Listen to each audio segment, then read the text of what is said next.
नमस्कार दोस्तों।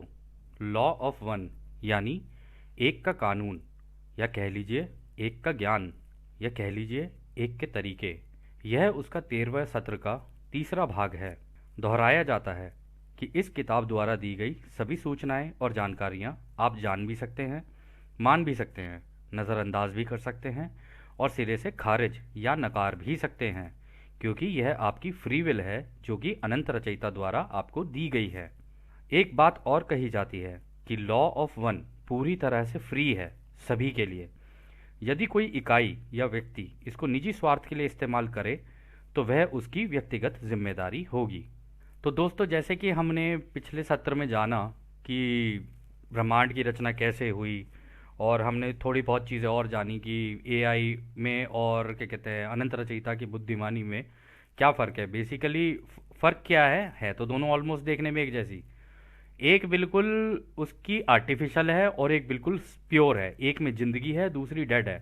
तो अब हम आगे चलते हैं इस सत्र में कि डॉन क्या कहते हैं और रा क्या कहते हैं। तो डॉन अगला सवाल करते हैं, क्या आप बता सकते हैं कि अनंत बुद्धिमानिता के व्यक्तिगत हिस्सों ने कैसे हमारी आकाशगंगा को बनाया, कि उस हिस्से से हमारी ग्रह प्रणाली को कैसे बनाया गया, यदि ऐसा है तो यह कैसे हुआ। तो यहाँ पर डॉन कहते हैं कि आप हमें ये बता सकते हैं कि रचयिता ने जो अपनी प्योर इंटेलिजेंस है, अपनी जो दिमाग की शक्ति है, जितनी भी ये तरंगे फैला दी, उनसे हमारे ग्रह कैसे बने, मतलब हमारा सूरज, सूरज के आसपास जितने भी ग्रह लगे हैं, ये सारी किस तरीके से बनी, क्या आप हमें इसका बता सकते हैं। तो रा कहते हैं, शायद हमने आपका सवाल गलत समझा है या फिर हमने इसका जवाब दे दिया है, क्या फिर से ये सवाल पूछ सकते हैं। तो डॉन कहते हैं, सबसे पहले हम पूछना चाहेंगे कि जिस ग्रह प्रणाली में हम हैं वह कैसे विकसित हुआ। क्या यह सब एक ही बार में बन गया था, पहले हमारे सूर्य बना और फिर बाकी की चीज़ें बनी, मतलब बाकी के ग्रह बने। तो रा कहते हैं, यह प्रक्रिया बड़े हिस्से से मायाजाल के छोटे हिस्से तक हुई। जैसे सह रचयिता ने फोकस करके अपनी आकाशगंगा बनाई, इससे ऊर्जा के जो पैटर्न बने, उन ऊर्जा के पैटर्न से आगे अपना फोकस विभिन्न दिशा में लगाकर अनंत बुद्धिमानिता की सचेत जागरूकता का इस्तेमाल किया गया। दोस्तों, सचेत जागरूकता का मतलब है कॉन्शियस अवेयरनेस, मतलब एक जिंदा सोच। जागरूकता का मतलब होता है जानकारी, एक जिंदा जानकारी। इस प्रकार यह सौर्य मंडल जहां आप रह रहे हैं, इसने भी अपने पैटर्न बनाए, लय बनाया और अपने प्राकृतिक कानून बनाए, जो अपने आप में अनूठा है। हालांकि यह प्रगति आकाशगंगा के कुंडलीदार यानी स्पाइरलिंग ऊर्जा से सूर्य की कुंडलीदार ऊर्जा तक गई, फिर सारे ग्रहों के कुंडलीदार ऊर्जा तक गई, जिससे उस ग्रह की पहली घनत्वता में जागरूकता या चेतना आ गई। अब दोस्तों, यहाँ पर जो इन्होंने कहा ना प्राकृतिक कानून बनाए हैं जो अपने आप में अनूठा है, वो इसलिए कहा यहाँ पे क्योंकि हर ग्रह पे ना चीज़ें अलग अलग तरीके से बनी हुई हैं। क्योंकि एक एक्सपेरिमेंट सा है कि भाई ये ग्रह मुझे ऐसे बनाना है, ये ग्रह मुझे ऐसे बनाना है, इसमें इस तरीके की चीज़ें होनी चाहिए। अब जैसे हम भी होते हैं ना कि भाई आज बनेगा जी वो क्या कहते हैं, वो शाही पनीर, कहते नहीं नहीं शाही पनीर नहीं, अगले दिन कहेंगे जी नहीं पालक पनीर बना लो। फिर उससे अगले दिन कहेंगे नहीं नहीं आज तो दाल मखनी चाहिए। फिर अचानक से पीछे से कोई बोल पड़ेगा, जब दाल मखनी बना ही रहे हो तो फिर तंदूरी रोटी भी बना ही लो, और जब उतना कर रहे हो तो फिर क्या कहते हैं रायता भी बना ही लो। रायता बनता तो है नहीं, फैल ही जाता है, उल्टा ही काम हो जाता है। तो खैर, इस पार्ट में पता है रा क्या कहना चाह रहे हैं। रा कहना चाह रहे हैं, हुआ क्या, देखो आकाशगंगा का अगर हम देखें यहाँ पे, तो आकाशगंगा ये जो आप बीच में देख रहे हैं ना, यहाँ सेंटर में ये जो रोशनी का है, ये है सह क्रिएटर, मतलब इस पूरे अंधेरे को और इस रोशनी को ये पूरा का पूरा रचयिता है। यही है पूरा रचयिता जो तरंगों में बह रहा है। इसलिए हम अपने मुंह से बोलें, हम अपने दिमाग से सोचें, हम अपने आप को छुएं, दीवार छुएं, कुछ भी करें, रचयिता को सब पता रहता है हमेशा कि ये क्या कर रहे हैं। कि मतलब वो सोच के, तीन चीज़ें रचयिता के दिमाग में हमेशा रहती हैं सभी की, क्योंकि रचयिता ने भी रचना इसी तरीके से की है, सोच, शब्द और कर्म। सोचा रचयिता ने, सोच से बन गई पूरी की पूरी सारी तरंगे जो फैल गई चारों तरफ। जो पहला शब्द निकला वो ओम की अवस्था में ओम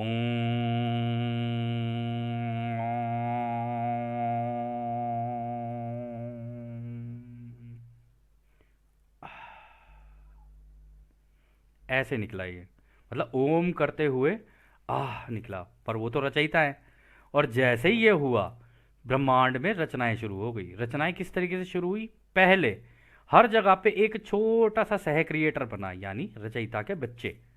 ये जो बच्चे हैं फिर ये अपनी आकाश गंगाओं की रचनाएं करना शुरू करते हैं। और ये बच्चे ऐसे नहीं है हम जैसे बच्चे हों, ये हैं सुपर पावर, सुपर कमांडो ध्रुव हैं ये सारे के सारे। तो क्या कहते हैं, इन्होंने क्या किया, इन्होंने जगह जगह अपने ना इसी आकाशगंगा के अंदर, ये जो आपको दिख रहा है ना इतना सा, ये पूरे रोशनी है, इसके अंदर क्या किया है इन्होंने, जैसे ही आपने पिछली बार भी बताया आपको कि यहाँ यहाँ पहले पहले अपने सूरज लगाने शुरू किए। ठीक है, अलग अलग सूरज बनाने शुरू किए। सारे जब सूरज लगा दिए ना, यहाँ सूरज लगाने के बाद उनके आसपास यहीं से अंदर से कॉमेट की तरह फेंकते हैं और उसके बाहर जाके एक वो बन जाता है। जैसे हमारा सौर मंडल है ना, वो चारों तरफ सौर मंडल के अगर आप देखोगे, हम एक काम करते हैं सौर मंडल की एक वो देखते हैं, पिक्चर देखते हैं, उससे अंदाज़ा लगाते हैं।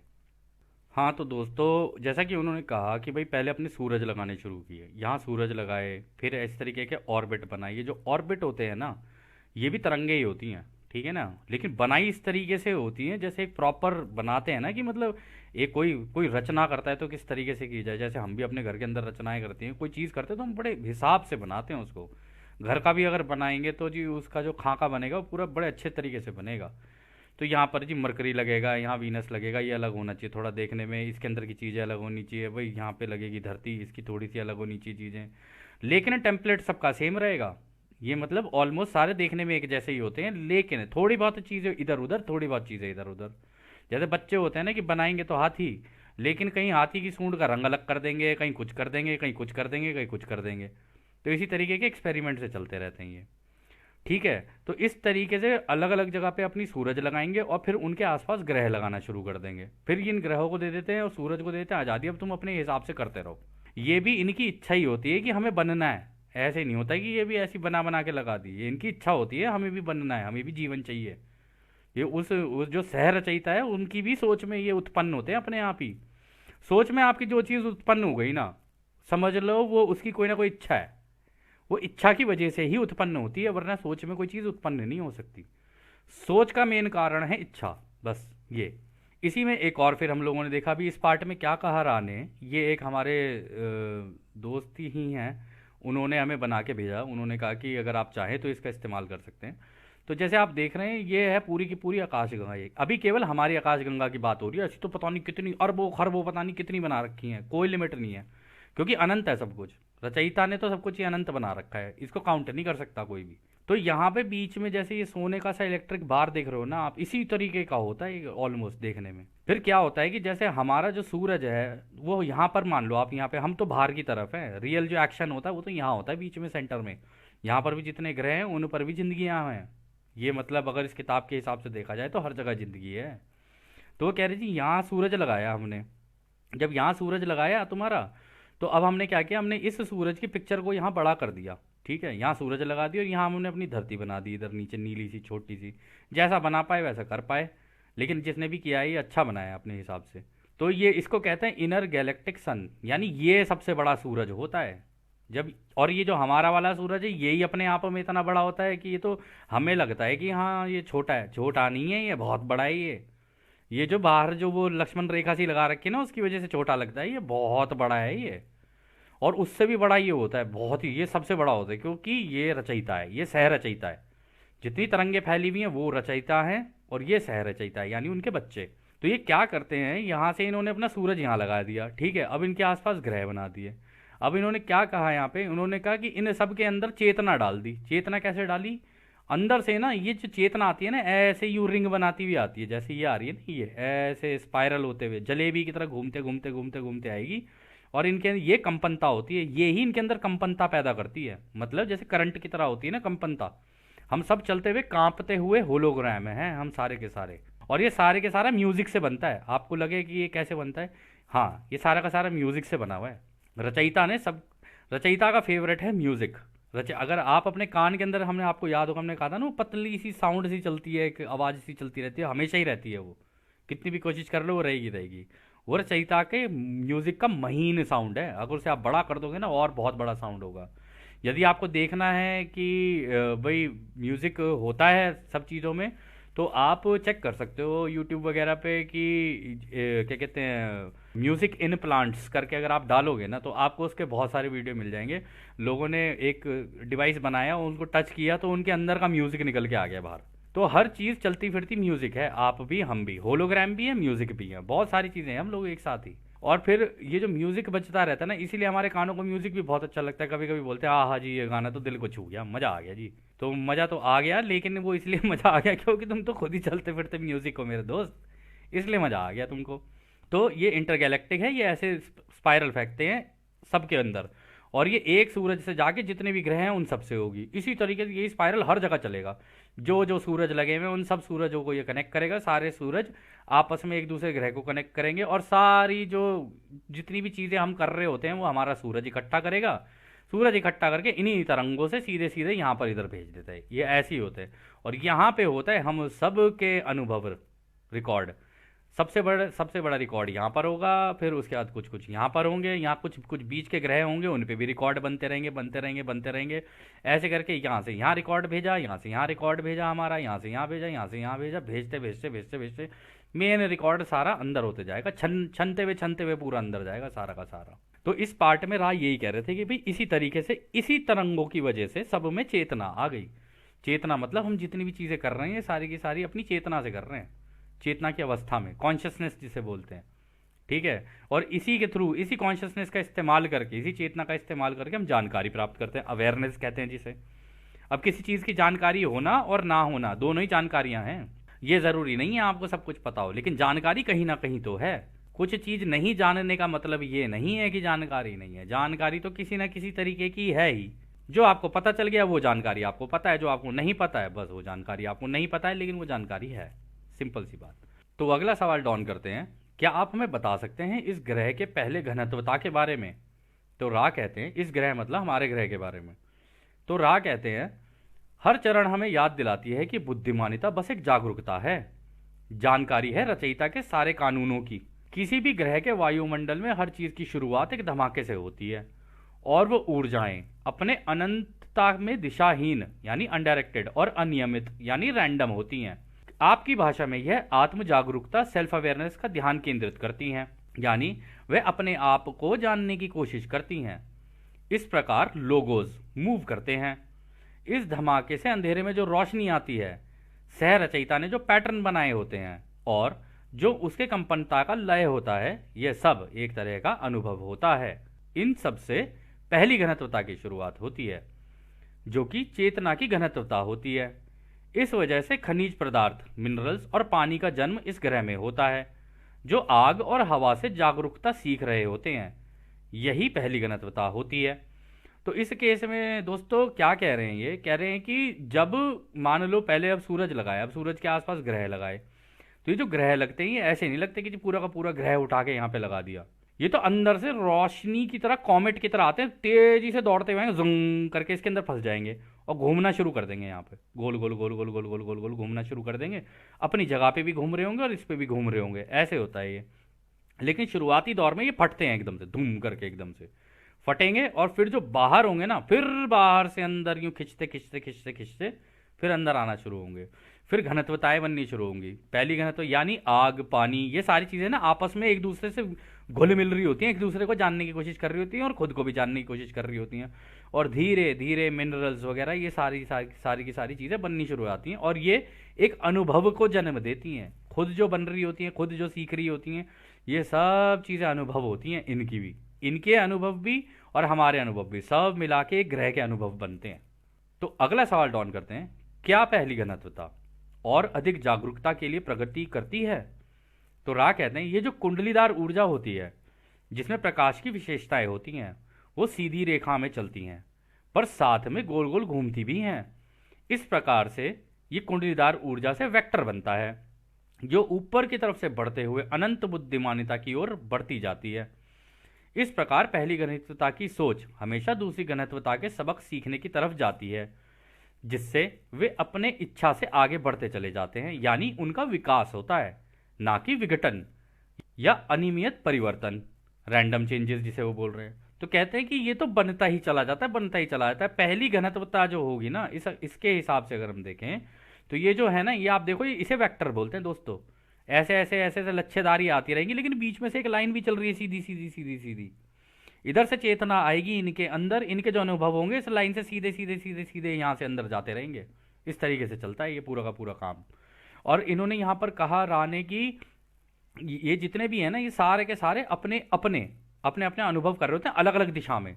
तो हम लोगों के भी जो अलग अनुभव चल रहे होते हैं अलग अलग दिशा में तो चल रहे होते हैं। आपका कुछ और चल रहा होगा, किसी और का पड़ोसी का कुछ और चल रहा होगा, कोई और होगा, कोई किसी और का कैसा चल रहा होगा, कोई किसी देश में बैठा है, कोई कहीं बैठा है, कोई किसी और राज्य में बैठा है। तो इस तरीके से सबके अलग अलग अनुभव चल रहे हैं, लेकिन सारी चीज़ें एक साथ ही घट रही हैं। ये देखने में लगता है कि सबके अलग अलग अनुभव है, लेकिन घट सब कुछ एक ही साथ रहा है। वो इसीलिए क्योंकि यदि आप इस नज़रिए से सोचेंगे, इनके नज़रिए से सोचेंगे, या हमारे सूरज के नज़रिए से सोचेंगे, या हमारे ग्रह के भी नज़रिए से सोचेंगे, तो ये सारी चीज़ें एक साथ ही घट रही होती हैं और सारी की सारी इन्फॉर्मेशन ऐसे ऊपर जा रही होती है। तो इसी को वो कह रहे हैं वेक्टर बन जाता है। और इसी से पहली घनत्वता से दूसरी घनत्वता की इच्छा जागरूक होती है, क्योंकि यहाँ से तो चेतना चल ही रही है। अब पहली घनत्वता से पेड़ पौधे और ये सारी चीज़ें मतलब वो बनेंगे, नदी पानी हवा ये सारी चीज़ें बनेंगी। उससे फिर धीरे धीरे क्या कहते हैं माइक्रो ऑर्गेनिजम्स आएंगे, फिर वो बड़े बड़े होते चले जाते हैं, उनसे पेड़ पौधे बनने शुरू होते हैं। पेड़ पौधे जो होते हैं वो उनकी भी अपनी जो इच्छाएं होती हैं वो इस तरफ जाती रहती हैं, उनकी भी जितने अनुभव होते हैं वो भी इसी के अंदर ही जाते रहते हैं। तो डॉन कहते हैं क्या आप बता सकते हैं कि विकास ग्रोथ का क्या मतलब होता है? तो रा कहते हैं कल्पना करिए यदि आप कर सकें, पहली कंपनता की खनिज पदार्थ या पानी का जीवन और दूसरी घनत्वता के पहले प्राणी के बीच में अंतर है। मतलब यानी जो पहली कंपनता खनिज पदार्थ हो गए, पानी हो गए, उनका जीवन जैसा हो गया, और दूसरी घनत्वता, और आप ये भी देखिए दोस्तों नोटिस करके चलिए, दूसरी घनत्वता पहली घनत्वता में मिली जुली भी है। मतलब नदी के अंदर समुद्र के अंदर दूसरी घनत्वता की ये जो मछलियां वगैरह घूम रही होती हैं दोनों आपस में घुली मिली होती हैं। ये मछलियां हो गए, केकड़े हो गए, बाकी सारी चीजें भी हो गई, ये सारी तो घुले मिले हैं एक दूसरे के अंदर, कुछ बाहर निकल आए कुछ अंदर रह गए, बस यही है कहानी। तो कहते कि इन दोनों के प्राणियों के बीच में अंतर है। कहते ये गतिविधि मूवमेंट पहली घनत्वता से होती है और ये आगे चलना शुरू कर देती है। यही गतिविधि दूसरी घनत्वता की विशेषताएं होती हैं कि वो प्रकाश की ओर बढ़ने का प्रयास करता है, विकास करता है। अब दोस्तों आप भी सोच रहे होंगे प्रकाश की ओर बढ़ने का विकास करता है, ऐसे कैसे होता है? तो अभी अगले सवाल में हम देखते हैं कि डॉन क्या कहते हैं। तो अगला सवाल डॉन करते हैं, ये प्रकाश की ओर बढ़ने का प्रयास इसका क्या मतलब है? तो रा कहते हैं इसका एक साधारण उदाहरण है दूसरी घनत्वता के विकास की, जो कि प्रकाश की ओर बढ़ने का प्रयास करती है। कि जैसे यदि आप अपने पत्ते फूल पत्तों को देखें तो आप पाएंगे कि प्रकाश की ओर ही बढ़ता है। और दोस्तों आपने भी कभी कभी हो सकता है कभी ध्यान दिया हो सकता है ना भी दिया हो, कि जैसे ही सूरज जैसे मतलब सूरज ढलेगा तो पत्ते भी हल्के हल्के झुकने से लग जाते हैं नीचे कि हाँ भाई अब नहीं मिल रहे हमें वो चीज़। और जैसे ही सूरज निकलता है सारे पत्ते घूम के सूरज की तरफ आते हैं, वाह वाह वाह वाह मजा आ गया, सूरज आ गए, चलो चलो भाई अपनी अपनी चटाई लगाओ, पिकनिक है, सारे के सारे अपना अपना खाना लेके आओ, बैठ जाओ, तू क्या लाया तू क्या लाया, सैंडविच वैंडविच ये वो सारी चीज़ें चल रही होती है उनके बीच में भी। ऐसा नहीं है कि वो जिंदा नहीं है, उनकी भी अपनी पार्टी चल रही होती है अपनी एक अलग तरीके की। तो इसी को बोल रहे हैं कि वो प्रकाश की ओर बढ़ते हैं सारे के सारे, और ये सारा खेल प्रकाश का ही है दोस्तों। मतलब ये प्रकाश ना हो ना तो कुछ भी नहीं है। तो खैर अगला सवाल डॉन करते हैं, क्या पहली और दूसरी घनत्वता के बीच कोई भौतिक अंतर है? उदाहरण के तौर पर यदि हम दूसरी घनत्वता का ग्रह और पहली घनत्वता का ग्रह दोनों को यदि साथ साथ रखकर देखें तो मेरे आज की परिस्थिति में क्या हम इन दोनों को देख सकते हैं? क्या दोनों दिखेंगे? मतलब पहली घनत्वता भी और दूसरी घनत्वता भी, कि ये क्या साथ साथ दिख सकते हैं? जैसा कि हमने बताया कि भाई पहली घनत्वता तो पानी हो गया, समुद्र हो गया, उसके अंदर मछलियां भी तो हैं। यही सवाल डॉन ने भी पूछ लिया यहाँ पे। तो रा कहते हैं ये सही है, आपके घनत्वता के सारे ऑक्टेव में ये स्पष्ट रूप से दिखेंगे। ऑक्टेव बोलते हैं दोस्तों अष्टक। ऑक्टेव का मतलब होता है पहली घनत्वता, दूसरी, तीसरी, चौथी, पांचवी, छठी, सातवीं, आठवीं। ये जो 8 का होता है ना इसे ऑक्टेव बोलते हैं। म्यूजिक में भी इसको ऑक्टेव बोलते हैं। म्यूजिक में ऐसे चलता है सा रे गा मा पा धा नी सा। सा से शुरू हुआ सा पे खत्म हुआ, लेकिन अगर आप काउंट करोगे ना तो ये 8 ही निकलेंगे। सा रे गा मा पा धा नी सा, मतलब 8 का ऑक्टेव बन गया एक। अब इन्हीं के अंदर भी बहुत बहुत छोटे छोटे छोटे छोटे साउंड्स होते हैं। तो खैर आगे रा कहते हैं, परंतु उसके आगे चौथी से लेकर 7वीं घनत्वता अपनी आज़ादी का उपयोग करके चुनते हैं कि वो दिखाई दे या ना दिखाई दे। अब ये भी है दोस्तों कि पहली घनत्व सब मतलब पहली घनत्वता से लेके आगे तक की जो घनत्वताएं होंगी, मतलब हमें जितनी भी चीजें दिखेंगी ना, हमें दिखेंगी दूसरी घनत्वता, तीसरी, पहली घनत्वता, ठीक है। अपने से नीचे की और अपने बराबर की सारी घनत्वता की हमें सारी चीजें दिखेंगी, लेकिन हम चौथी घनत्वता देख नहीं पाएंगे, ऐसे नहीं देख सकते। हाँ, ध्यान अवस्था में जाके आप कितनी भी मतलब घनत्वताओं को पार करके जा सकते हो, आप कहीं पर भी जा सकते हो, आप सब कुछ देख सकते हो। तभी कहते हैं ध्यान अवस्था में होता क्या है, बेसिकली हम लोग एक तरीके से एक इंटरनेट से, यही जो रचयिता की बनाई हुई तरंगे है ना, इस इंटरनेट से कनेक्ट कर लेते हैं। अब इस इंटरनेट के अंदर घुसने के बाद हम जो जो जानकारी मांगेंगे ना, वो जानकारी या तो इमेजेस के रूप में हमारी आंख के सामने आ जाएंगी, या खुशबू के रूप में आ जाएंगी, या कहीं पे कुछ चिकोटी सी कट जाएगी बॉडी के अंदर, या कुछ ना कुछ ऐसा हो जाएगा कि आपको पता चल जाएगा अच्छा ये इन्फॉर्मेशन ये और ऐसे मिलती है। तो ये ही कर रहे होते हैं जितने भी लोग ध्यान अवस्था में जाते हैं ना, वो इसी तरीके से कर रहे होते हैं, इन इन्फॉर्मेशन को ढूंढ ढूंढ के ला रहे होते हैं। परंतु अगर आप सीधी रूप में देखेंगे, मतलब आम जिंदगी में अगर आप देखेंगे, आपको चौथी घनत्वता नहीं दिखेगी, लेकिन चौथी घनत्वता को तीसरी, दूसरी और पहली सारी दिखेंगी। इसी तरीके से पांचवी घनत्वता को चौथी, तीसरी, दूसरी, पहली, ये सारी दिखेंगी। तो ऊपर से नीचे की सारी घनत्वताएं दिखती चली जाती हैं। तो डॉन अगला सवाल करते हैं, फिर किस किस तरह दूसरी घनत्वता का विकास तीसरी घनत्वता में होता है? तो रा कहते हैं दूसरी घनत्वता तीसरी घनत्वता की ओर बढ़ने का प्रयास करता है, जो कि आत्मचेतना यानी सेल्फ कॉन्शियसनेस या आत्म जागरूकता की घनत्वता होती है।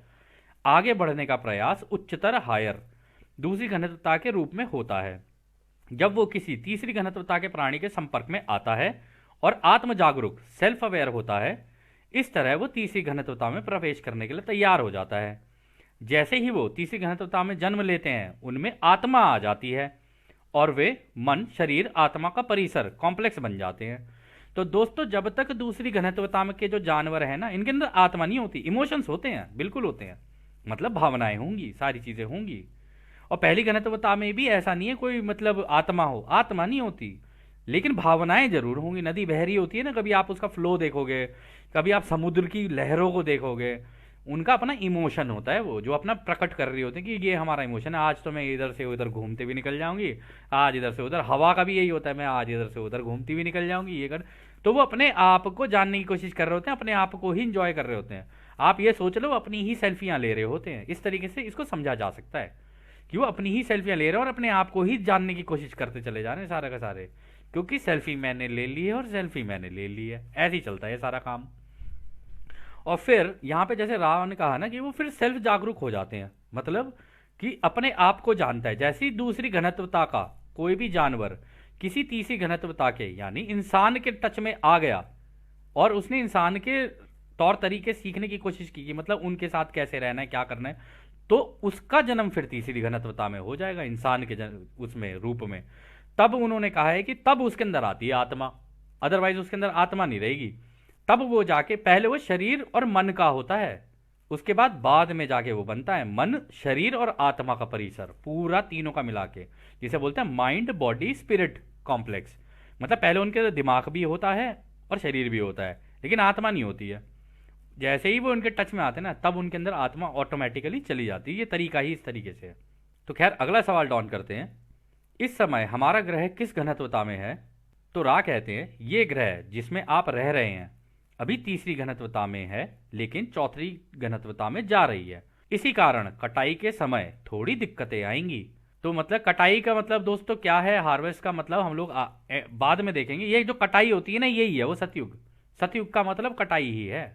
आप इसको बस याद करके चलना कि हम तो बीज हैं, हमारी कटाई होगी तो हमें लेके जाया जाएगा जी हाँ दूसरी जगह पे, या तो इसी ग्रह पे। अब जिन जिन की नहीं होगी उनके लिए कुछ और ही है कहानी, वो आगे देख लेंगे। तो यहां पर वो कह रहे हैं कि तीसरी घनत्वता में है लेकिन चौथी घनत्वता में जा रही है। लेकिन ये बात है 1981 की।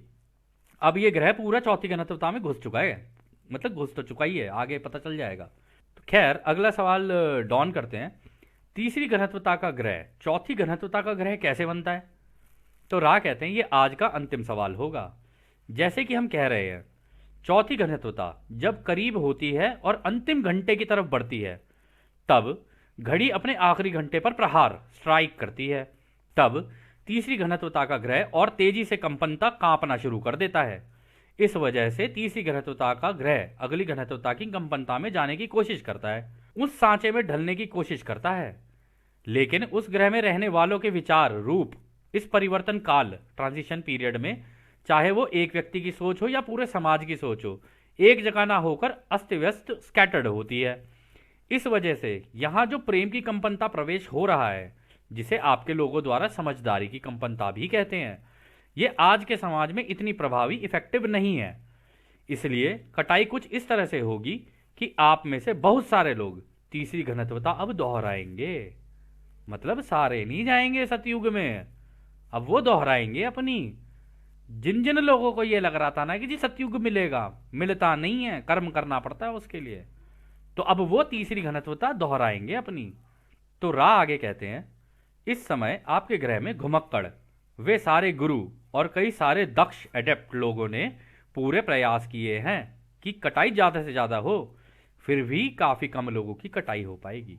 मतलब ये जो पॉजिटिव वाली जो है ना, ये जो रचयिता वाली जो है, आध्यात्मिक वाला जो, जिसे हम कहते हैं ना कि जी सतयुग आएगा, उसमें सारी चीजें हो जाएंगी, उसमें हमें ये मिल जाएगा, उसमें हमें वो मिल जाएगा, मिल नहीं जाएगा कुछ भी। बहुत सारे तो रिपीट करने वाले हैं अपनी अपनी घनत्वता। ये थी कहानी असली। हमें इस किताब से पता चला कि भाई साहब सब मिलता नहीं है, लिया जाता है ये तो। और इसके लिए सोच, शब्द और कर्म होता है, उस दिशा में करोगे तो ही मिलेगा, वरना नहीं मिल सकता ये। बाकी जिसने जो जो चुन लिया है उसके हिसाब से उसको मिल ही जाएगा। तो खैर दोस्तों, यह सत्र अब हम यहीं समाप्त करते हैं, क्योंकि ये आखिरी सवाल था। तो जैसा कि राह हमेशा कहते हैं कि अब हम आपको उस एक अनंत रचयिता की प्रेम, रोशनी, उसकी शक्ति और उसकी शांति में छोड़कर चलते हैं। आदने हमारे भाइयों, आदने वसु। धन्यवाद।